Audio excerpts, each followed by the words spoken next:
திருச்சிற்றம்பலம். திருவாசகம் நீத்தல் விண்ணப்பம் 11வது பாடல். மாறுபட்டு அஞ்சு என்னை வஞ்சிப்ப யான் உன் மணிமலர்த்தாள் வேறுபட்டேனை விடுதி கண்டாய் வினையேன் மனத்தே ஊரும் மட்டே மண்ணும் உத்தரகோச மங்கைக்கு அரசே நீருபட்டே ஒளிகாட்டும் பொன்மேனி நெடுந்தகையே. பதவரை பார்க்கலாம். வினையேன் மனத்தே ஊரும் மட்டே. தீவினையுடையவனாகிய வினையேன் தீவினையுடையவனாகிய எனது நெஞ்சத்தில் ஊரும் தேனே. மட்டு அப்படின்னா தேன், மட்டு தேன். மண்ணும் உத்தரகோச மங்கைக்கு அரசே. நிலை பெற்றிருக்கின்ற என்றும் நிலை பெற்றிருக்கின்ற உத்தரகோச மங்கை தலைமையாக கொண்டு இந்த பிரபஞ்சத்தை ஆளக்கூடிய சிவபெருமானே. நீருபட்டு ஒளிகாட்டும். பட்டு அப்படின்னா நீ திருநீரால் பூசப்பட்டு. நீருபடுதல்னா என்ன அர்த்தம்? சாதாரணமாக நம்ம இறைவனை பற்றி சிவனை பற்றி தெரியாதவங்களுக்கு சொன்னால் சரியாக பொருள் சொல்ல முடியாது. நீரு பட்டு ஒளிகாட்டும்.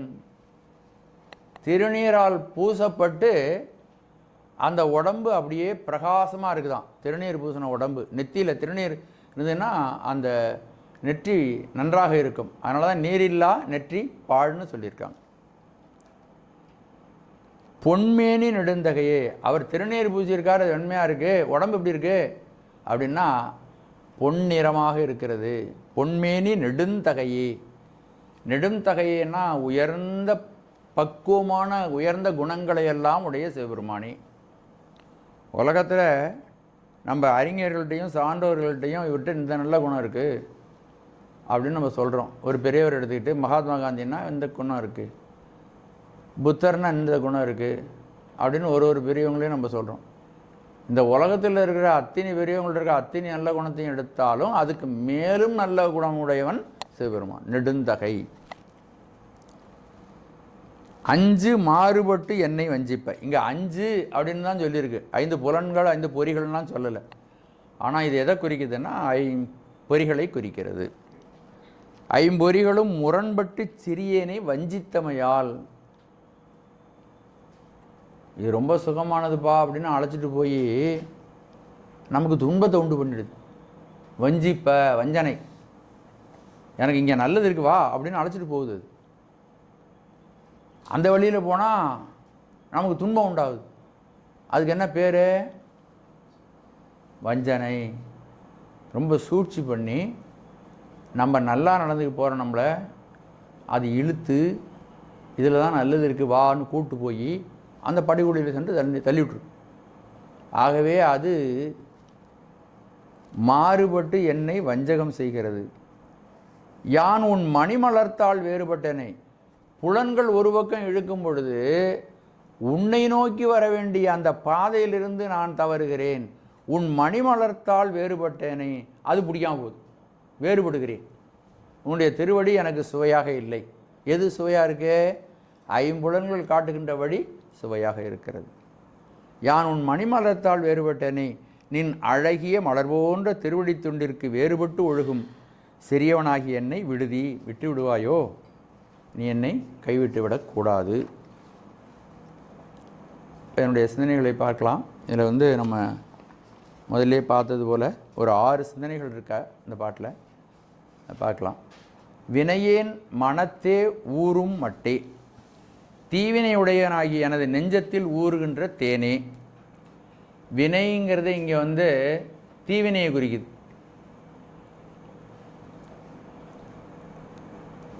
குருநாதரால் எல்லா அடியார்களும் ஏற்றுக்கொள்ளப்பட்டார்கள். அவ்வளோ பெரிய கூட்டம் உட்கார்ந்து இருந்துச்சு. சாமி அப்படி எழுந்து போன உடனே எல்லாரும் ஓடிவிட்டாங்க, ஒருத்தரையும் காணும். ஏல என்னை ஈங்கொழித்தருளி அன்றுடன் சென்ற அருள்வருமுடியவர் ஒன்ற உடன் கலந்தருளியும். எல்லாம் போய் சாமியோட ஒன்றி போயிட்டாங்களாம்.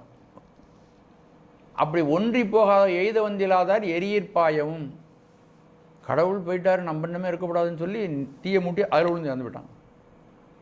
மாலதுவாகி மயக்கம் எய்தியும், சில பேர் மயக்கம் வந்துச்சு, பத்துன்னு அப்படியே சொரணை இல்லாமல் கீழே வந்துட்டாங்க. கால் விசைத்தோடி கடல் புக மண்டி, கடலில் போய் சில பேர் விழுந்தாங்க. நாத என்று அழுது அரற்றி பாதம் எய்தினர் பாதம் எய்தவும், இப்படியெல்லாம் பல வகையில் போய் சேர்ந்தாங்க. இவர் ஒண்டி தான் நின்று இருந்தார். ஏன் ஒண்டி நின்று இருந்தார்? சாமி என்ன சொல்லியிருக்காரு? கோலம் மாறுதரு பொதுவினில் வருக, தில்லைக்கு வான்னு சொல்லியிருக்கார். அதனால் அவர் நிற்கிறார். இப்போது அப்படி தங்கியது தன்னுடைய தீவினை என்று அவருக்கு திரும்ப திரும்ப நினைக்கிறாரு. அந்த ஆனந்தம் அவ்வளோ பெரிய ஆனந்தம் சாமிகிட்ட நோய். அது கிடைக்கலன்னொன்னே அவருக்கு வேறு வேறு காரணங்களெல்லாம் தோன்றுகின்றன. இந்த உலகத்தில் நாம் நிறுத்தி வைக்கப்பட்டு விட்டோம், சாமியோடு நம்ம போகலை, நான் தீவினை தான். அப்படிப்பட்ட தீவினையேனுடைய மனதில் ஊறுகின்ற தேனாக நீ விளங்குகிறாய். சாமி யாருக்கு தேனாக இருப்பான்? யாருக்கு தேனாக இருப்பான் அப்படின்னு கேட்டிங்கன்னா, தவம் செய்து அந்த தவத்தினால் யார் தூய்மையடைந்திருக்கிறார்களோ அவர்களுக்கு தேனாக இருக்கிறான். ஆனால் இங்கே என்ன சொல்கிறார் மாணிக்க வாசகர்? வினையேன் மனத்தே ஊறும் மட்டே, தீவினை உடையவனாகிய என்னிடமும் கூட எப்படி ஞானிகளுக்கெல்லாம் தேனாக இனிப்பாயோ அதுபோல எனக்கும் நீ இனிக்கிறாய், எனக்கும் ரொம்ப இனிமையாக நீ விளங்குகிறாய். இறைவன் கருணையினால் தீவினை உடையவனாகிய எனக்கும் கூட உன்னுடைய இன்ப அனுபவத்தை தந்திருக்கிறாய். வினையேன் மனத்தே ஊறும் மட்டே உத்தரகோச மங்கைக்கு அரசே. பக்தரெல்லாம் பார்மேல் சிவபுரம் போல் கொண்டாடும் உத்தரகோச மங்கையூர். பல இடங்களில் திரும்ப திரும்ப உத்தரகோச மங்கைங்கிற வார்த்தையை சுவாமி பயன்படுத்தியிருக்கிறாங்க. சுவாமிக்கு ரொம்ப அபிமான தலம், அது ரொம்ப பிடிச்ச இடம். நீருபட்டு ஒளிகாட்டும் பெருமானே, அவனுடைய வடிவழகை இங்கே சொல்லுகிறார். இதில் இருக்கிற பல செய்திகள் நம்ம பார்த்ததில் இறைவனை பற்றி வர்ணிக்கும் பொழுது வடமொழியில் தியான சுலோகம்னு சொல்லுவாங்க. அந்த பாட்டை சொன்னால் சாமியோட வடிவம் வந்துடும். தோடுடைய செவியன் விடை ஏறி ஓர் தூவெண் மதிசூடி காடுடைய சுடலை பொடி பூசி என் உள்ளம் கவர்கள்வன். இந்த 2 வரியில் பார்த்தீங்கன்னா அவருடைய வடிவம் வரும், அடையாளம். வேயுறு தோழி பங்கன் விடமுண்ட கண்டன் மிக நல்ல வீணை தடவி மாசரு திங்கள் கங்கை முடிமேல் அணிந்து என் உளமே புகுந்தாதனால். சாமி என்ன பண்ணாராம்? திருஞான சம்பந்தருடைய உயிர் உள்ள பூந்துக்கிட்டாராம். நம்ம கோளறு பதிகம் படிக்கிறோம். கோளறு பதிகம் எதுக்காக படிக்கிறோம்?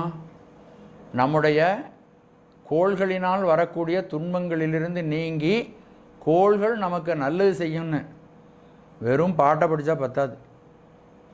நான் அப்படி சொல்லலை, திருஞான சம்பந்தர் சொல்கிறார். இந்த இறைவனுடைய வடிவத்தை இந்த பாடலிலே நான் சொல்லியிருக்கிறேன். அந்த வடிவத்தை மனதினாலே தியானித்தால் இந்த கிரகங்கள் உனக்கு தீமை செய்யாது. அதுதான் அதில் இருக்கிற விஷயம். நம்ம என்ன பண்ணுவோம்? அவசரத்தில் திறன்னு படிச்சுட்டு ஓடிவிடும். சாமியோட வடிவம் நமக்கு ஞாபகம் இருக்குமா? இருக்காது. பாருங்கள், நான் சொல்கிறத கவனிங்க. இப்போ வேயுறு தோழி பங்கன், மூங்கிலை போன்ற தோள்களை உடைய உமாதேவியினுடைய, உமாதேவி பங்காக உடையவன், உமாதேவி தன்னுடைய பங்காக உடையவன். ஒரு பாதியில் அம்பியை வச்சிருக்கிறான். திருவருள் தான் அவனுடைய பெருங்குணம். விடமுண்ட கண்டன் மிக நல்ல வீணை தடவி மாசு அரு திங்கள் கங்கை முடிமேல் அணிந்து என் உளமே புகுந்த அதனால். அதை நல்லா கவனிக்கணும். எப்படி வந்து என்ன பண்ணியிருக்கான் சாமி? அந்த காட்சி உள்ளத்துக்குள்ளே இருக்கு. மாசரு திங்கள் கங்கை முடிமேல் அணிந்தன் உளமே புகுந்த அதனால் ஞாயிறு திங்கள் செவ்வாய் புதன் வியாழன் வெள்ளி சனிபாம்பிரண்டு உடனே ஆசரு நல்ல நல்ல அவை நல்ல நல்ல அடியார் அவர்கள் உள்ளத்துக்குள்ளே பூந்ததுனால தான் இந்த கிரகங்கள் நல்லது செய்யுது. வெறும் வார்த்தையை மட்டும் படித்தா அப்போ இதுக்கு பலன் தரும்னா அது பலன் தர்றதுக்குள்ள என்ன விஷயம்னா அது சொல்லியிருக்கு. அதை கேட்கணும். ஒவ்வொரு பதிகத்துலையும் இந்த மாதிரி விஷயம் இருக்குது. அது மாதிரி நம்ம படிக்கணும். இப்போ சாமியினுடைய இப்போ நம்ம சும்மா ஏதோ இந்த பாட்டில் நீருபட்டு ஒளிகாட்டும்னு சொல்லியிருக்கார். அப்போ சாமியை பற்றி நினச்சா நமக்கு ஒரு ஞாபகம் தக தக தகன்னு ஒரே வெள்ளை வெளியேறுன்னு திருநீற்றை அணிந்திருக்கிறான் சிவருமான். திருநீறு சன்னித்த மேனியன். அவனுடைய திருமேனி எங்கும் திருநீர் விளங்குகிறது. அது பொலிகின்றது, அழகுடன் திகழ்கிறது. இதை எப்போ பார்த்தாருன்னா குருந்த மரத்தடியிலே குருநாதனாக எழுந்தருளிய பொழுது பார்த்தார். அப்போது அவருடைய திருமேனியில் திருநீர் விளங்கியது. இந்த திருநீற்றை நம்முடைய பெரியவர்களெல்லாம் மிக மிக மிக உயர்வாக சொல்வார். திருநீற்றை அவன் அணிந்திருக்கிறான், அது வெண்மையாக இருக்கிறது. அவனுடைய திருமேனி எப்படிப்பட்டதுன்னா அது பொன்னார் மேனியன், பொன் போன்ற திருமேனி, அதில் திருநீர் அணிந்திருக்கிறார். சீர்காழியை பற்றி இதை முதல் உங்களுக்கு சொல்லியிருக்கேன், இருந்தாலும் ஞாபகப்படுத்துகிறேன். எல்லா ஊர்லேயும் ஒரு நாளைக்கு ஒரு பகல் ஒரு இரவு வரும். எல்லா ஊர்லேயும் அதுதானே பழக்கம். ஒரு நாளைக்கு 2 வருமா? வராது, 1 தான் வரும். அந்த இயற்கையாக வருகின்ற இரவு பகலும் சீர்காழிக்கு தேவையில்லை, அது மிகை.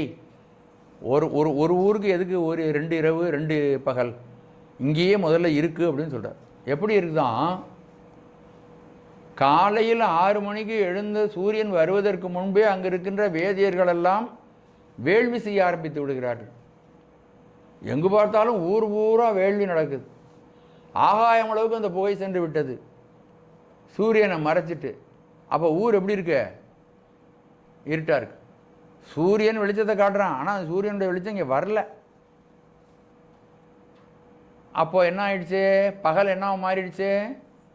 இரவாக மாறிடுச்சு. இரவு வருகிறது, இருள் வருகிறது. அங்கே இருக்கின்ற பக்தர்களெல்லாம் திருநீர் சன்னித்த மேனியர்களாக கூட்டம் கூட்டமாக கோயிலுக்கு போயிட்டு இருக்காங்க. இந்த ஒளி பகலாக்கிடுச்சான் இந்த ஊரை. அப்போது இயற்கையாக இருக்கக்கூடிய இரவும் பகலும் மறைந்து இங்கு பக்தர்களினால், சிவபக்தர்களினால் இரவும் பகலும் தானாக உற்பத்தி ஆகிறது இங்கு. அதனால் சூரியனால் வரக்கூடிய இரவும் பகலும் இந்த ஊருக்கு அதிகப்படி வேண்டியில்லை. இது ஒரு தன்னுடைய கருத்தை தான் அங்கே விளக்குறார். ஆனால் நம்ம புரிஞ்சுக்க வேண்டியது என்னென்னா, திருநீற்றினுடைய வெண்மை ஒளி உலகத்தை பிரகாசிக்க செய்கிறது. இந்த பாட்டு சொல்கிறேன் பாருங்கள். உளம்கொள் மறை வேதியர்தம் ஓம தூமத்து இரவும். ஓம தூமம், அதனால் வரக்கூடிய இரவு பகலில். கிளர்ந்த திருநீற்று ஒளியின் கெழுமிய நண்பகலும். திருநீற்றினால் இரவு நேரத்தில் நண்பகலாக மாறிடுச்சு. மலர்ந்து அளந்தறியா பல்லூழி ஆற்றுதலால் அகல் இடத்து விளங்கிய மூதூர்க்கு வேறு இரவும் பகலும் மிகை. இதை தவிர சூரியனால் உண்டாகக்கூடிய இரவும் பகலும் ரொம்ப அதிகப்படி, இது போதும் அப்படிங்கிறார். சரி, பொன்மேனி நீருபட்டு ஒளிகாட்டும் பொன்மேனி நெடுந்தகையே. அப்போ அவனுடைய திருமேனியை நீங்கள் சிந்திச்சு பார்த்தீங்கன்னா, சாமி பொன் போன்ற திருமேனி. நம்ம இதை நிறையா பார்த்துருக்குறோம். பொன்னார் மேனியனே புலி தோலை அரை கசைத்து மின்னார் செஞ்சடை மேல் மெளிர் கொன்றை அணிந்தவனே மண்ணே மாமணியே மழ பாடியுள் மாணிக்கமே அண்ணே உன்னையல்லால் இனி யாரை நினைக்கேனே. அப்போ பொன்னார் மேனியனே. மாணிக்கவாசகரும் பல இடத்துல பொன்மேனின்னு சொல்கிறார். பன் சுமந்த பாடல் பரிசு படைத்தருளும் பெண் சுமந்த பாகத்தன் பெம்மான் பெருந்துரையான் விண் சுமந்த கீர்த்தி வியன்மண்டலத்தீசன் கண் சுமந்த நெற்றி கடவுள் களிமதுரை மண் சுமந்து கூலி கொண்டு அக்கோவால் மொத்துண்டு புன் சுமந்த பொன்மேனி பாடுதுங்கானம். அந்த மேனி எப்படிப்பட்ட மேனி? பொன்னால் ஆகிய மேனி, அதில் புண்ணு வந்திருக்கு. புன் சுமந்த பொன்மேனி பாடுதுங்கானம். இறைவனுடைய திருமேனி. உன்னை உகப்பன் குயிலே உன் துணை தோழியும் ஆவன் பொன்னை அழித்த நன் மேனி புகழில் திகழும் அழகன். பொன்னை அழித்து செஞ்ச மாதிரி இருக்கான் உடம்பு. பொன்னை அழித்த நன் மேனி, புகழில் திகழும் அழகன், பொன்மேனி அவ்வளோ அழகு. மன்னன் பரிமிசை வந்த வள்ளல், இதெல்லாம் நேராக பார்த்து சொல்கிறார். சாமியினுடைய அந்த திருமேனி பொன்னிறமாக இருக்கிறது. எப்படா பார்த்த? சாமி எனக்காக குதிரை கொண்டு வந்தார்ல, காட்டில் இருக்கிற நரியெல்லாம் குதிரையாக்கி கொண்டு வந்தார் பார்த்தீங்களா? அப்போது மன்னன் பரிமிசை வந்த வள்ளல், பரி அப்படின்னா குதிரை, குதிரை மேலே வந்த வள்ளல், பரிமிசை வந்த வள்ளல் பெருந்துரை மேய, அவருக்கு பெருந்துரை தான் இஷ்டமான தலம். நமக்கு என்ன வேணாலும் இருக்கலாம், அவருக்கு அதுதான். பெருந்துரை மேய, எங்கே இருக்கிற சிவனோ அங்கே இருக்கான்னு பாருவர்.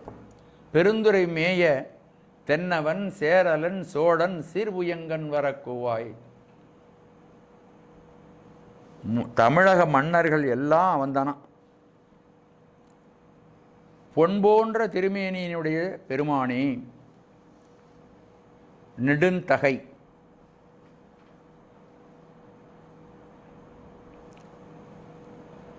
சேக்கிழார் பெருமான் கைலாயத்தை பற்றி சொல்கிறார்.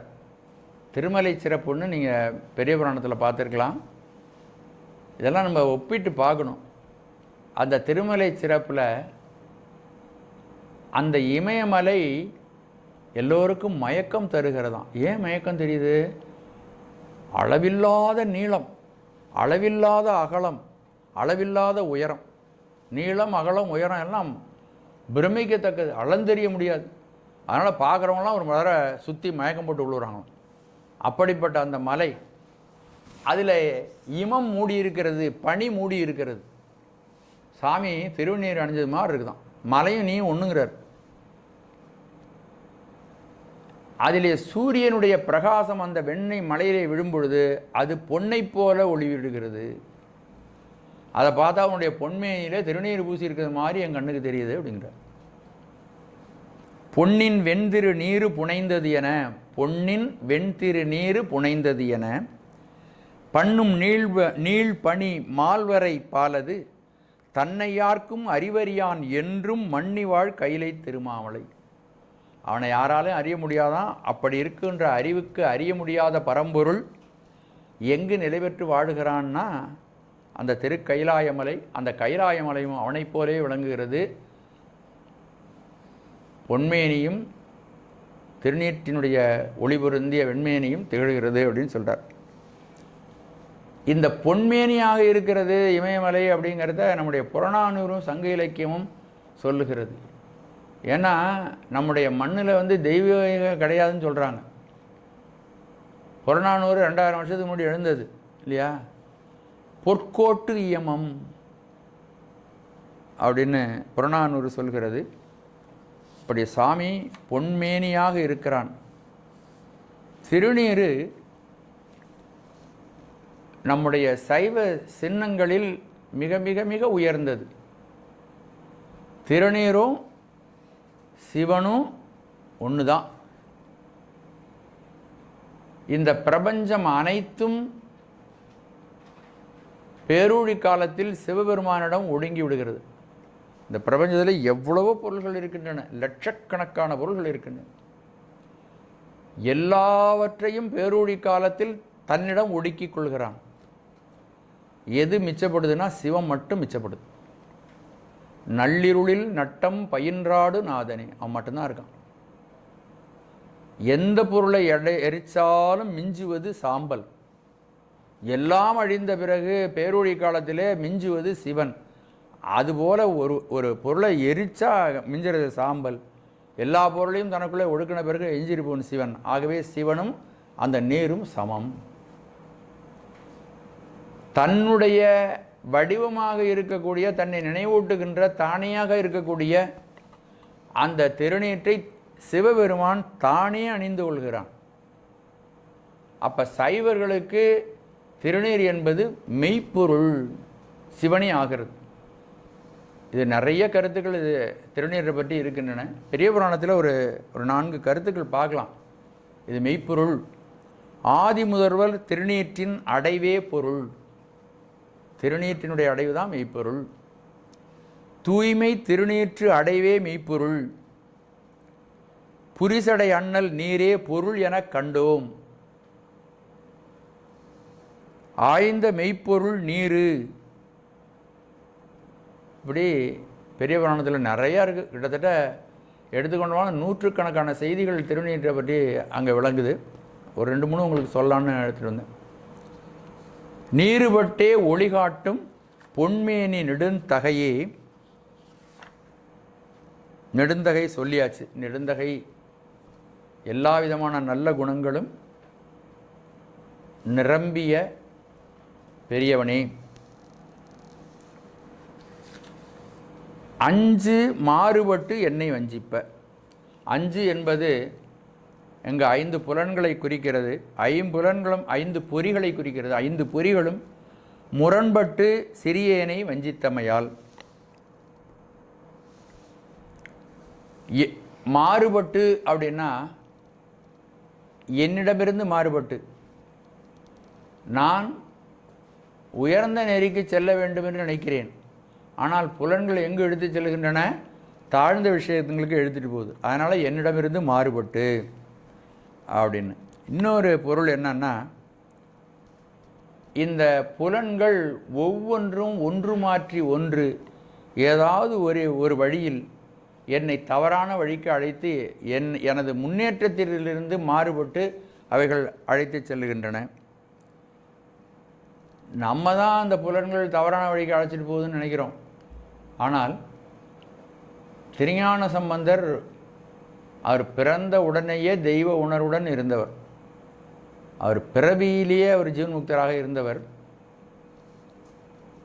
அவர் கூட ஒரு பாட்டில் இந்த 5 பொறிகளும் நம்மை அலைக்கழிக்கின்றன அப்படிங்கிற செய்தி அவருடைய வாயிலிருந்து அது மாதிரி ரொம்ப வராது. மாணிக்கவாசகர் தான் அப்படி புலம்புவார், நிறைய புலம்புவார். அப்பர் பெருமானும் சொல்லுவார், அதேமாதிரி சுந்தர பெருமானும் சொல்லுவார். இவர் மட்டும் ரொம்ப சொல்ல மாட்டார். பலிவலம் அப்படிங்கிற ஊரில் ஒரு பாடல் பாடியிருக்கிறார். அவரை பற்றி சொன்னோம்னா, ஹோமா பறவைன்னு ஒரு பறவை இருக்கு. அது வேதத்தில் அந்த பறவை பற்றி சொல்லப்பட்டிருக்கு. அந்த பறவை என்ன பண்ணுமா, அது மண்ணுலகத்துக்கு வரவே வராதான். அது ஆகாயத்தில் அதில் சகோர பட்சி அப்படின்லாம் சொல்லுவாங்க. ஹோமான்னு ஒரு பறவை, அது வேதத்தில் சொல்லப்பட்டிருக்கிறது. அது ஆகாயத்திலே சஞ்சரிக்குமா. ஆகாயத்திலே சஞ்சரித்து அங்கேயே வாழ்க்கை நடத்தும் பொழுது அதுக்கு உரிய பருவம் வந்த உடனே ஆகாயத்திலே முட்டையிடுமா. அந்த முட்டை வேகமாக வரும்பொழுதே பொரிஞ்சிருமா. பொரிஞ்ச உடனே அது வர்ற வேகத்தில் அந்த குஞ்சு கீழே வருமா. வந்தவுடனே அப்படி பூமியை எட்டி பார்க்குமா. ஆஹா, இந்த பூமியில் நம்ம காலை வைக்கக்கூடாது, இது பாவ பூமி அப்படின்னு சொல்லிட்டு திருப்பி மேலே போயிடுமா. அது மாதிரி திருஞான சம்பந்தர் இந்த மண்ணிலேயே காலை வைக்காமல் போயிட்டார் பாருங்க. கல்யாணம் பண்ண அன்னைக்கே, கல்யாணம் பண்ண அந்த மனைவியுடைய கரம் பிடித்த அன்னைக்கே அவர் ஆச்சாள்புரத்தில் எல்லாரையும் சேர்த்து அழைச்சிட்டு போயிட்டார். அவர் மட்டும் இல்லை, அவரோட சேர்ந்த நாயன்மார்கள் எல்லாரையும் அழைச்சிட்டு போயிட்டார். அப்படிப்பட்ட மகான் சுட்டி காட்ட முடியாத பரம்பொருளை தன்னுடைய சுட்டு விரலாலே சுட்டி காட்டி பெம்மான் இவன் என்றே அப்படின்னு சொல்லி இருக்கிறார். நம்மெல்லாம் இன்றைக்கி துண்ணூறு பூசிட்டு இருக்கிறோம், சிவாய நம்ம சொல்கிறோம், ருத்ராட்சம் போட்டிருக்கோம், இதெல்லாம் படிக்கிறோம். வேறு புற நெறிகளில் நாம் செல்லாமல் நம்மை காப்பாற்றியது திருஞான சம்பந்தர். அப்படிப்பட்டவர் இந்த பாடலில் இந்த 5 புலன்களும் ரொம்ப சேட்டை பண்ணுதுங்கிறார், ரொம்ப தொந்தரவு கொடுக்குது அப்படிங்கிறார். தாயும் நீயே தந்தை நீயே, சாமியை பார்த்து சொல்கிறார், தாயும் நீயே தந்தை நீயே, சங்கரனே அடியேன் ஆயுன் என்பால் அன்பு செய்வான் ஆதரிக்கின்றது உள்ளம். என்னுடைய உள்ளம் உன் மேலே அன்பு செய்யணும்னு ஓயாமல் விழைந்து கொண்டு விருப்பத்தோடு இருக்கிறது.